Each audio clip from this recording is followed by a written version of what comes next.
Shalom Bapak Ibu Saudara terkasih, berjumpa lagi di Sunday Service Gereja Yesus Gembala. Mari kita siapkan hati kita untuk memuji menyembah Dia. Sebelum itu, mari kita alaskan ibadah ini dengan berdoa. Tuhan Yesus, Tuhan kami yang kudus, kami terima kasih Tuhan, kami bersyukur Tuhan karena Engkau telah sertai kami sepanjang minggu ini. Sebentar kami akan memulai ibadah ini, sertai jalannya ibadah ini dari awal, pertengahan, hingga akhir. Tak lupa Tuhan, ampuni dosa dan kesalahan kami. Basuh jamah kami dengan darah kudus-Mu. Terima kasih Tuhan, hanya di dalam nama Tuhan Yesus Kristus. Semua yang percaya katakan, Amin. Haleluya. Dia adalah Allah yang dahsyat. Dari seluruh penjuru, Dia yang terdahsyat. Kebenarannya diceritakan karena Dia, Yesus Tuhan kita. Amin.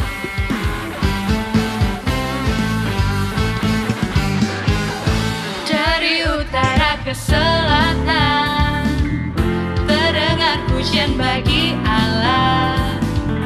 Dari barat sampai ke timur, nama Yesus disanjung tinggi. Dari pulau-pulau, lembah-lembah, gunung-gunung yang tinggi, kemuliaannya disaksikan, kebesarannya diceritakan. Yesus, nama Yesus, nama Yesus disanjung tinggi. Dari pulau-pulau, lembah-lembah, gunung-gunung yang tinggi. Oh Allah, Allahku dahsyat berkuasa, seluruh bumi sujud menyembah, tinggikan nama-Mu. Allahku dahsyat berkuasa, seluruh bumi sujud menyembah, tinggikan nama-Mu. Mari kita tepuk tangan, mari kita sembah puji Dia dari utara ke selatan. Dari utara ke selatan, terdengar pujian bagi Allah. Dari barat sampai ke timur, nama Yesus disanjung tinggi. Dari pulau-pulau, lembah-lembah, gunung-gunung yang tinggi, kemuliaannya disaksikan, kebesarannya diceritakan. Yesus, nama Yesus, namanya, nama Yesus disanjung tinggi. Dari pulau-pulau, lembah-lembah, gunung-gunung yang tinggi. Allahku dahsyat berkuasa, seluruh bumi sujud menyembah, tinggikan nama-Mu. Allahku dahsyat berkuasa, seluruh bumi sujud menyembah, tinggikan nama-Mu. Allahku dahsyat berkuasa, seluruh bumi sujud menyembah, tinggikan nama-Mu. Allahku dahsyat berkuasa, seluruh bumi sujud menyembah, tinggikan nama-Mu. Tinggikan nama-Mu. Mari semua yang percaya katakan, tinggikan nama-Mu. Allahku dahsyat. Amin. Haleluya. Dia Tuhan yang dahsyat. Mari kita siapkan hati kita. Mari kita bersyukur kepadanya. Mari kita ucapkan terima kasih padanya. Karena Dia selalu ada di hidup kita. Dia selalu ada di setiap musim kita. Dia selalu ada di setiap detik kita. Kau Allah yang setia Tuhan.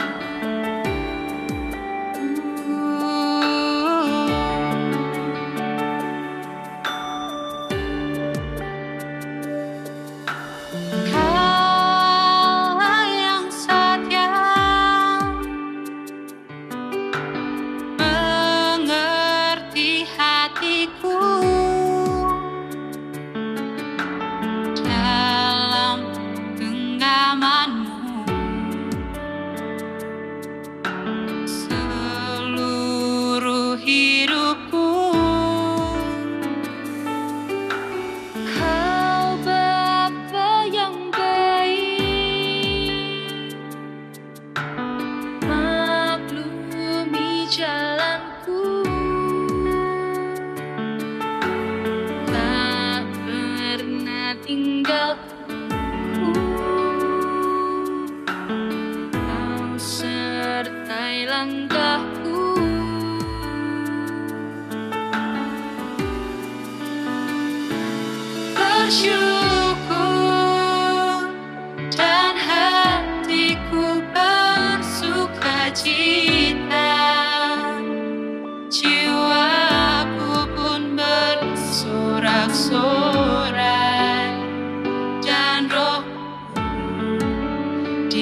mau bersyukur Tuhan, karena Kau Bapa yang baik, tak pernah tinggalkan kami Tuhan. Kau Bapa yang baik, peduli jalanku, oh tak pernah tinggalkanku. Kau sertai langkahku, ku bersyukur,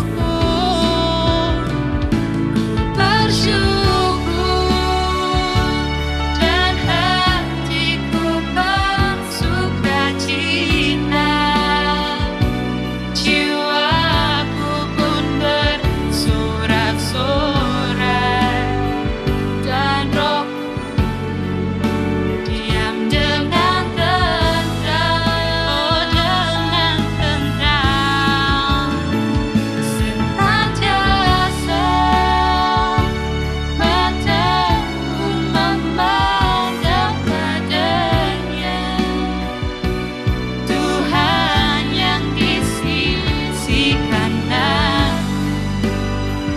Ku bersyukur Kau berkatiku. Mari kita angkat tangan tinggi-tinggi. Bersyukur dan hatiku bersukacita, jiwaku pun bersorak-sorai, dan rohku diam dengan tenang, oh senantiasa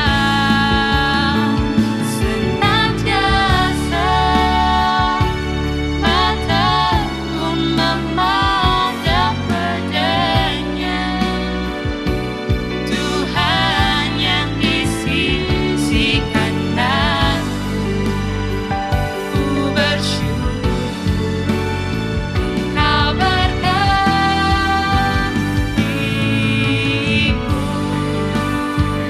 Ku bersyukur Kau berkatiku. Ku bersyukur Kau berkatiku.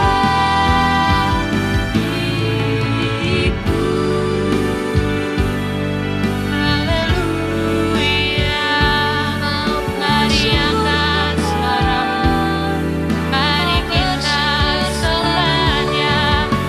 Hosana, kami puji. Haleluya. Engkau Tuhan yang baik, Allah yang setia. Haleluya. Kami mau untuk mensyukurku Tuhan. Terima kasih Tuhan. Haleluya. We worship you. Kami bersyukur Tuhan, kami berterima kasih Tuhan, karena Kau mengasihi kami. Bahkan Kau rela mati di kayu salib untuk tebus dosa kami Tuhan. Dan Kau bangkit, Kau menangkan kami Tuhan, pribadi lepas pribadi. Kau mulia Tuhan. Mari semua yang percaya katakan, oh, Yesus, Kau mengasihiku, Yesus menebusku, Yesus, Kau berikan nyawamu di salib bagi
Shalom Bapak Ibu saya sekalian, selamat datang di ibadah virtual Gereja Yesus Gembala.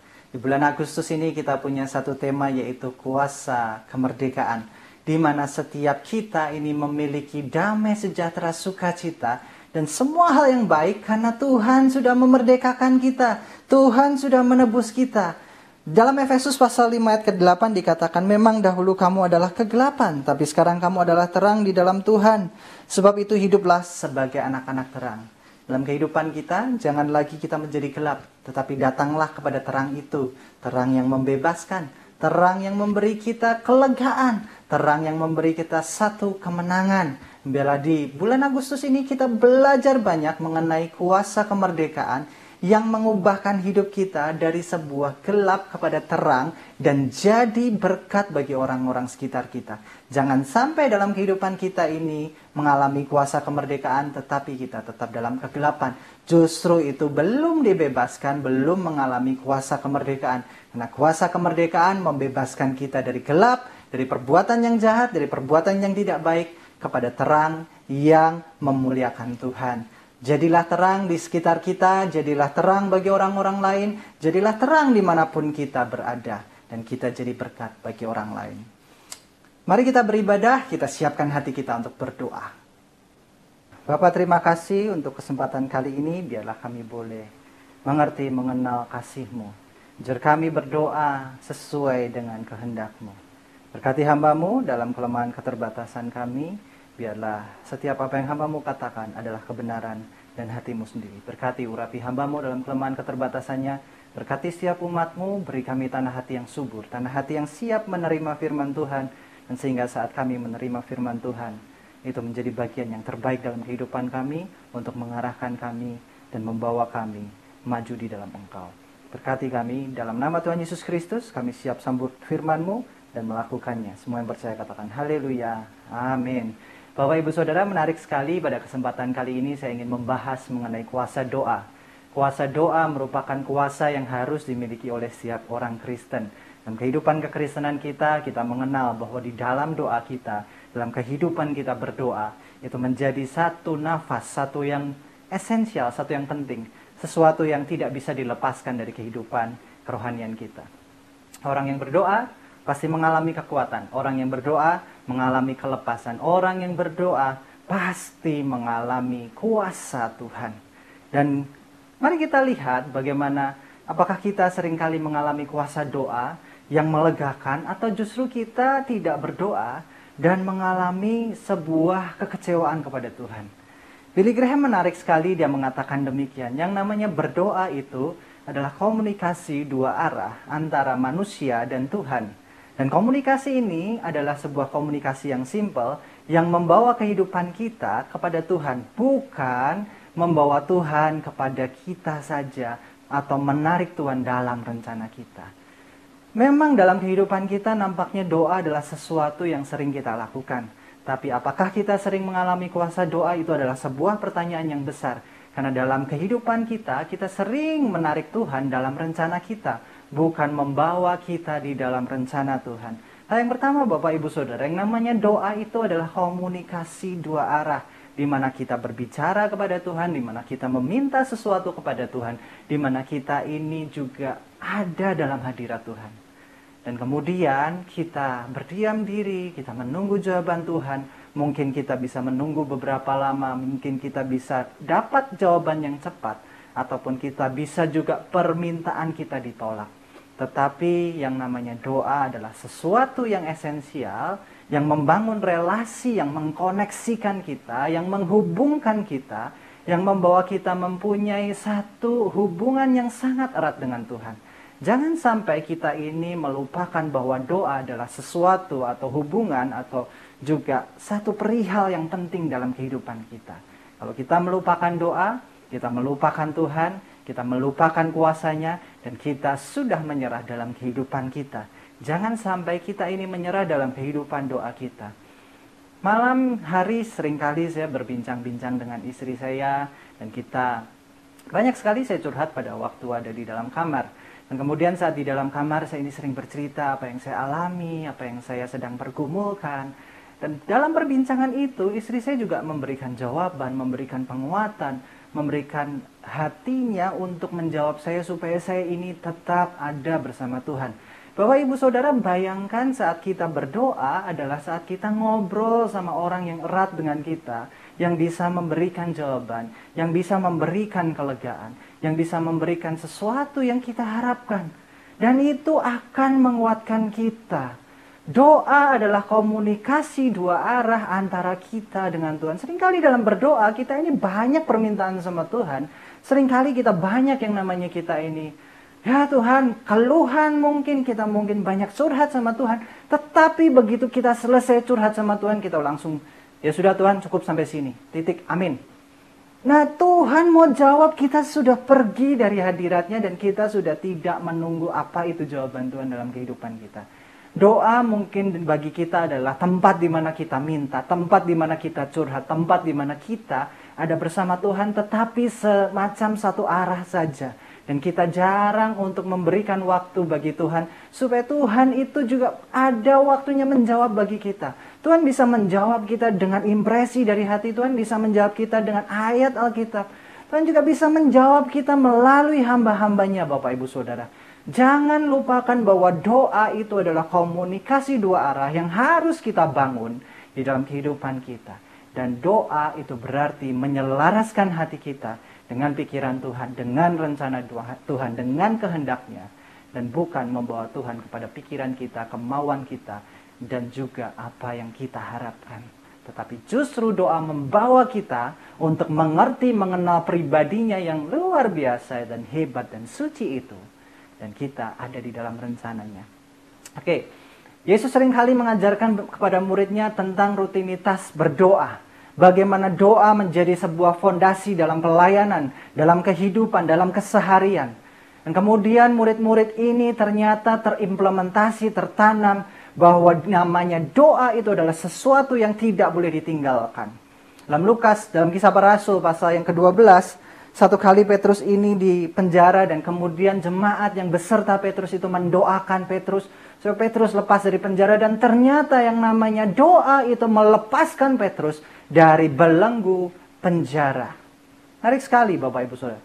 Kisah Para Rasul pasal 16, saat Paulus itu ada dalam penjara, dia menunggu hukuman. Pada waktu itu dia berdoa, menyanyikan pujian, dan kuasa Tuhan ternyata turun atas penjara itu. Belenggunya lepas, pintunya terbuka. Dan pada waktu itu Paulus tidak melarikan diri dari penjara itu. Tapi ternyata justru Paulus berkata, "Hai kepala penjara, aku masih di sini, jangan bunuh diri." Bapak Ibu Saudara, kita melihat bahwa kuasa doa itu melepaskan, memerdekakan kita dari belenggu-belenggu yang ada. Itu yang sering kita pelajari Bapak Ibu Saudara. Itu yang kita sering mengerti. Bahwa doa adalah merupakan bagian dari kehidupan kita yang membawa kuasa, yang melepaskan apa yang kita mau. Tapi nampaknya ada juga doa yang membawa kita masuk dalam rencana Tuhan yang mungkin tidak sesuai dengan keinginan kita. Dan itu yang ingin saya bawakan, bahwa kuasa doa tidak saja membawa kita kelepasan pada keseharian kita, kehidupan jasmani kita. Tetapi doa membawa kita mengenal Tuhan kita.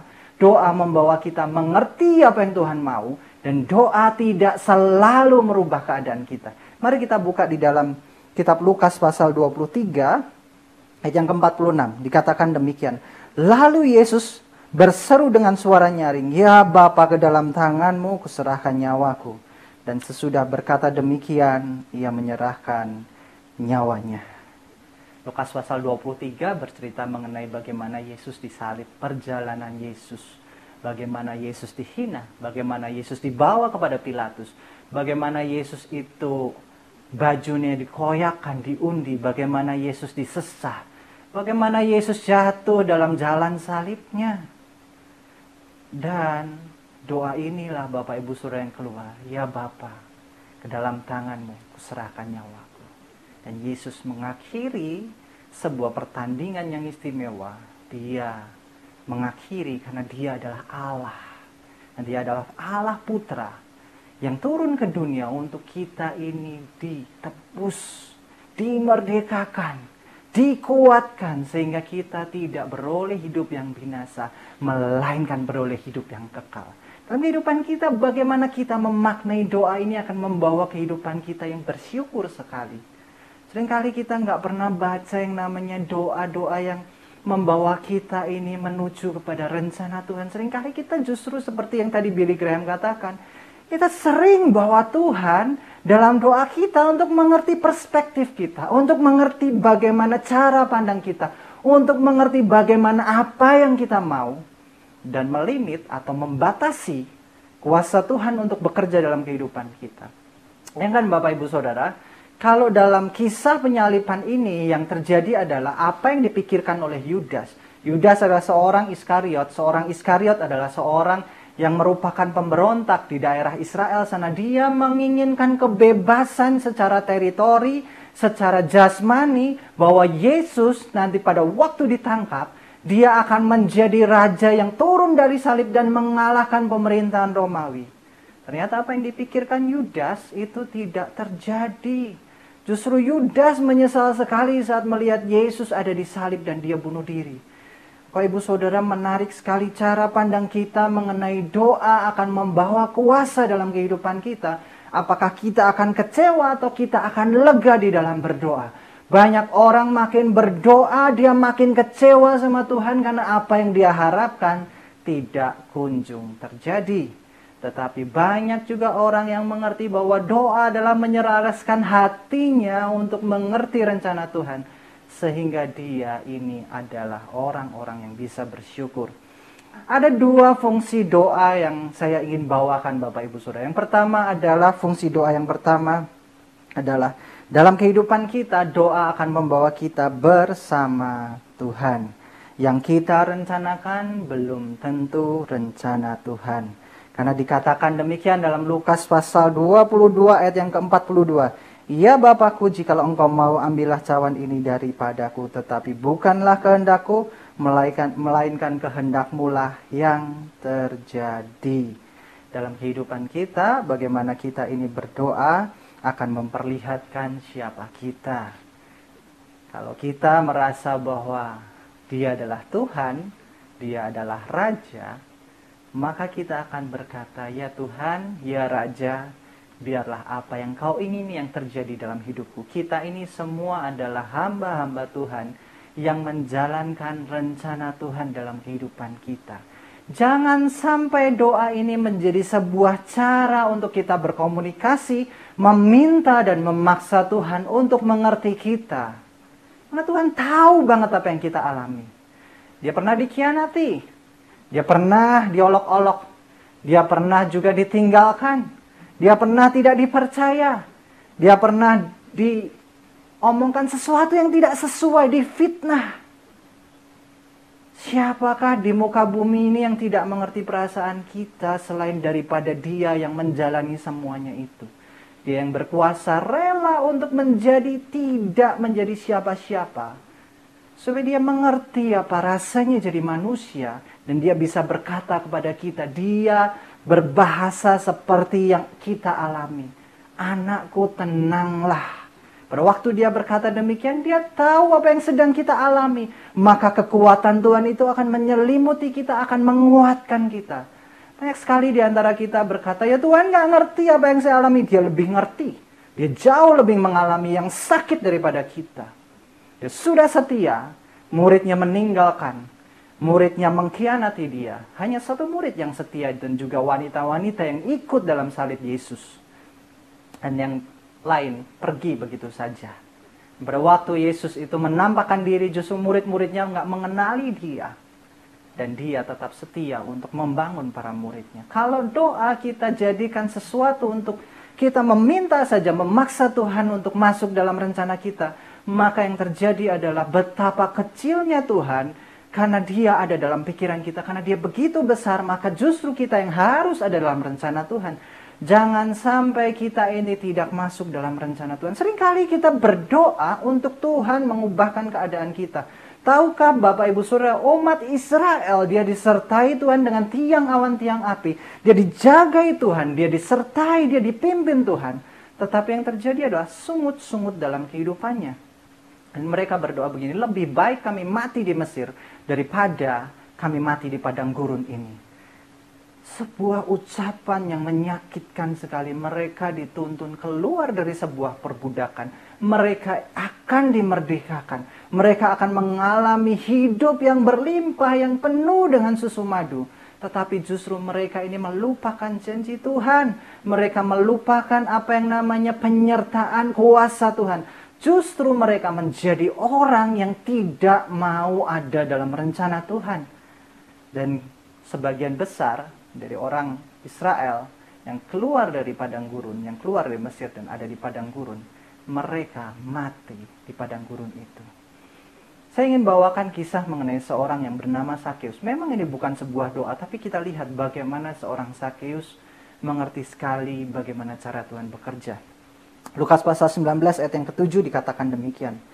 Tapi semua orang melihat hal itu bersungut-sungut, katanya, ia menumpang di rumah berdosa.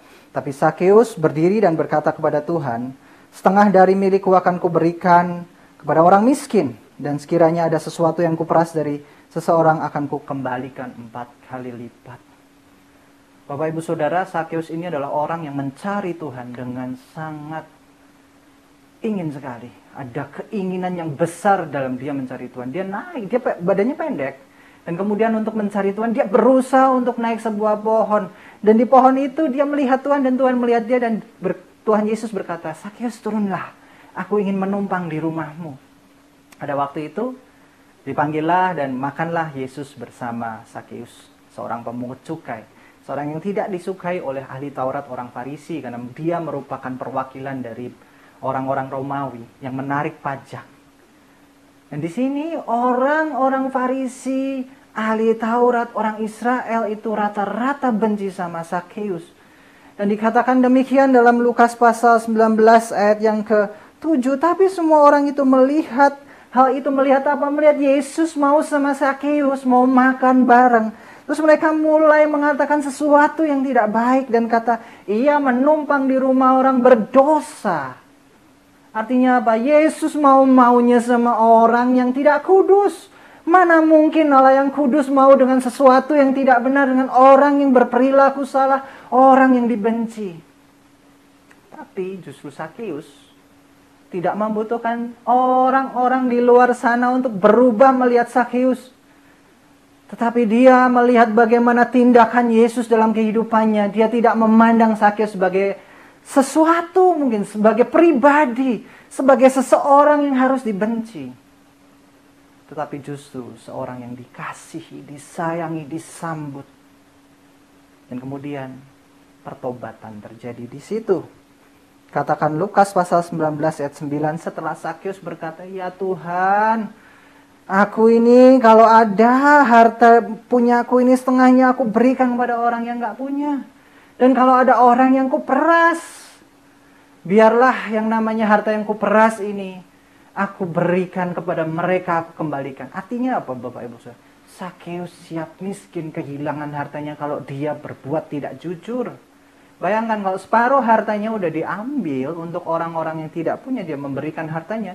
Dia punya separuh. Kalau hidupnya adalah sebagai seorang pemeras, maka dia siap untuk tidak punya apa-apa. Bahkan menjadi orang yang terbelenggu karena kebutuhan.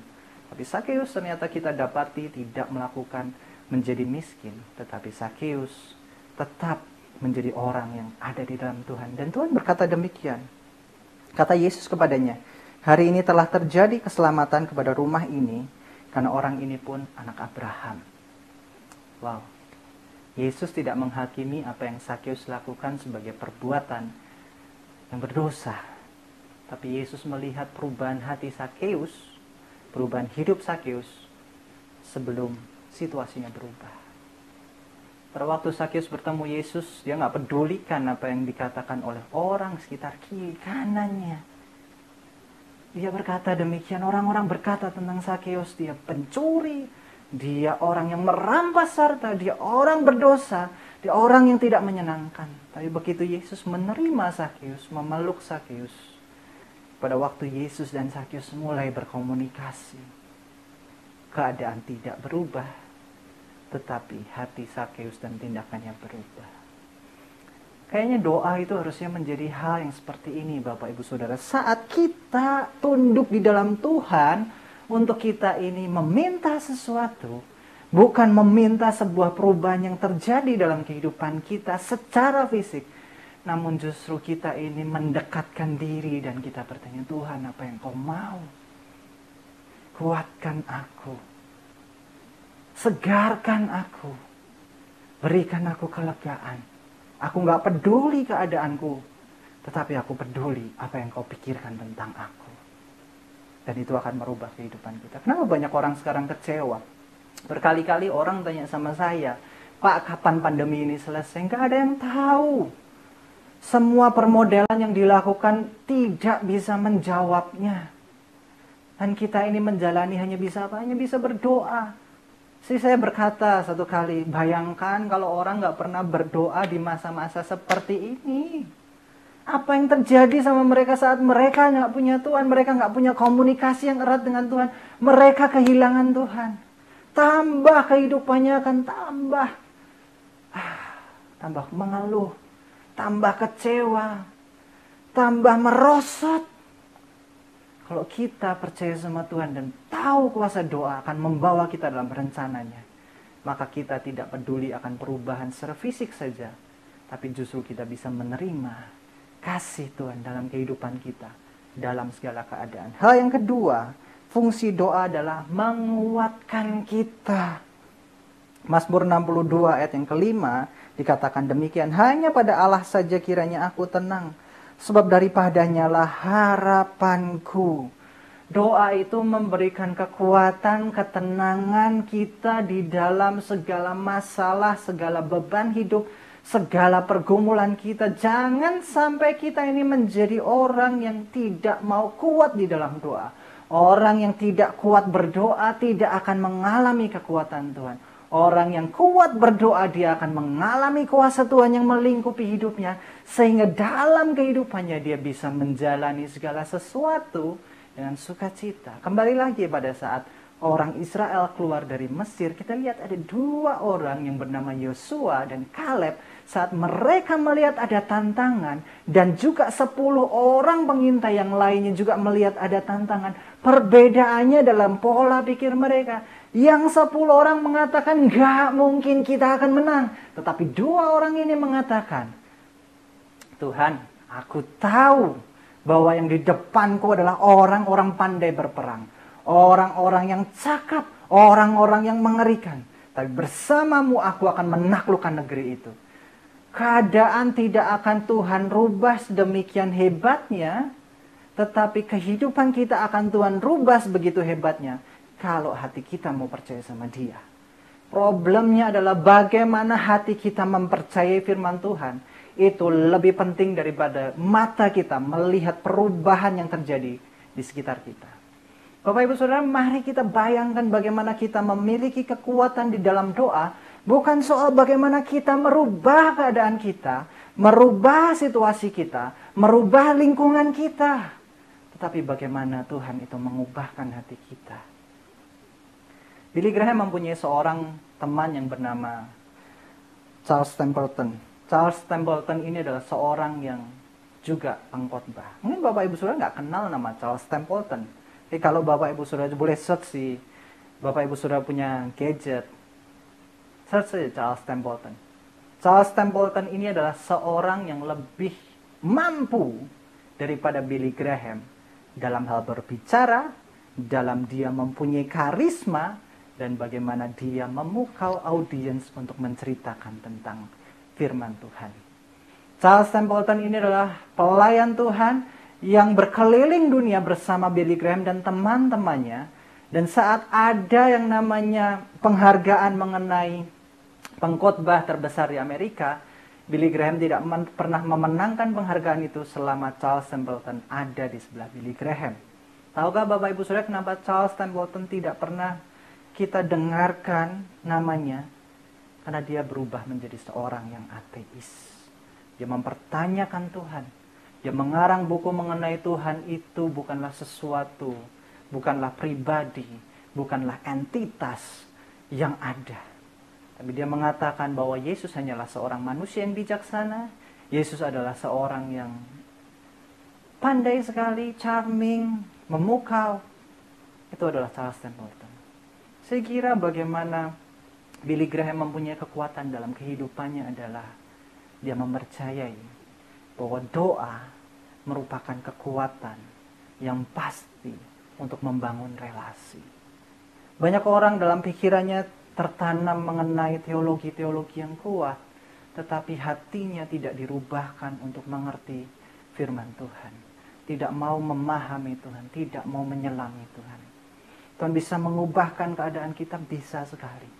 Tapi seringkali Tuhan rencanakan keadaan tidak berubah, tetapi Tuhan ingin karakter kita berubah, hati kita berubah. Tuhan menginginkan kehidupan keseharian kita berubah dalam kehidupan ini, dalam situasi yang sama.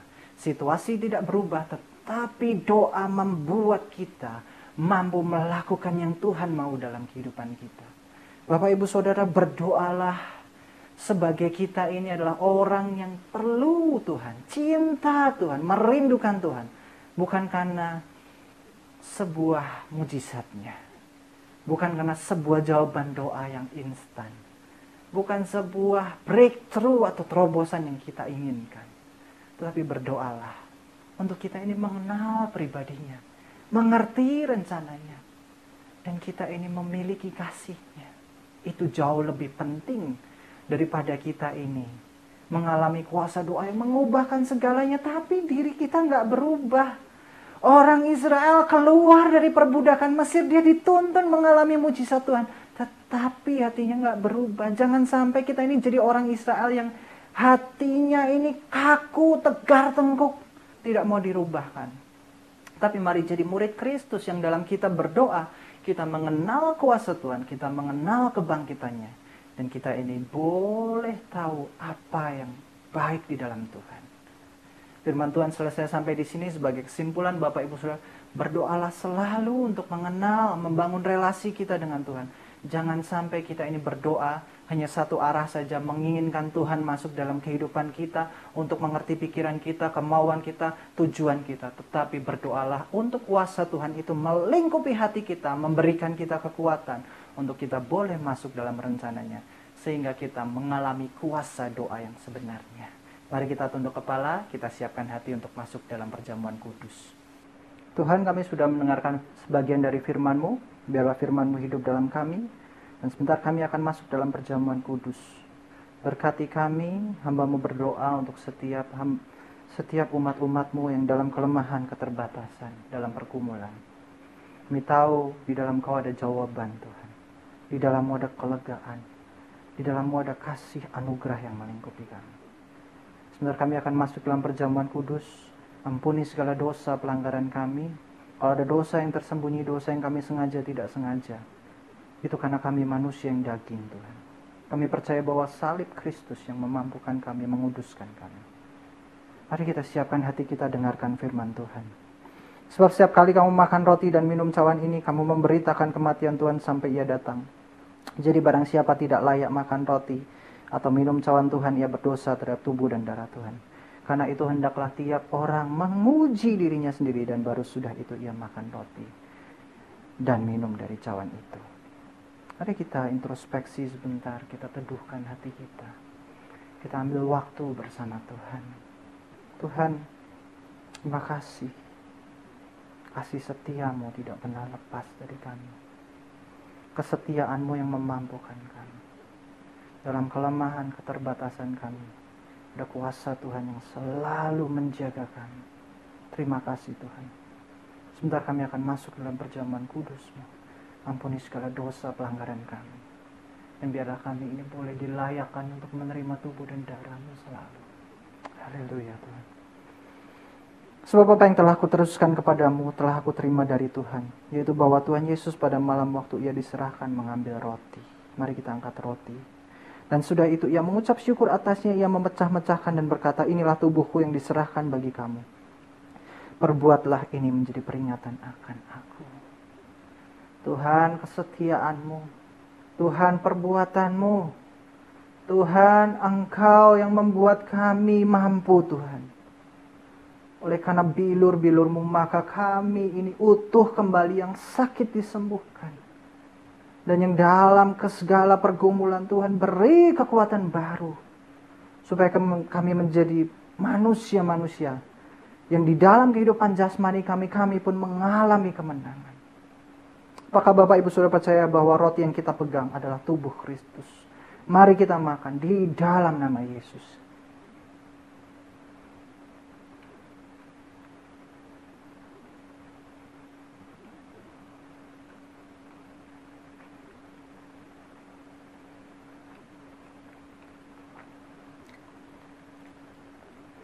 Mari angkat cawan, kita dengarkan firman Tuhan ini. Demikian juga yang mengambil cawan sudah makan lalu berkata, cawan ini adalah perjanjian baru yang dimeteraikan oleh darahku. Perbuatlah ini setiap kali kamu meminumnya, menjadi peringatan akan aku. Haleluya. Haleluya. Terima kasih Tuhan. Oh, darah-Mu tercurah untuk setiap dosa kami. Maka perjanjian itu diperbarui. Sehingga kami yang percaya di dalam nama-Mu beroleh hidup kekal dan bukan kebinasaan. Apakah Bapak Ibu Saudara percaya bahwa anggur yang ada di dalam tangan kita adalah darah Yesus? Mari kita minum dalam nama Yesus. Haleluya. Haleluya. Haleluya. Tuhan, terima kasih kami masih Kau sertai.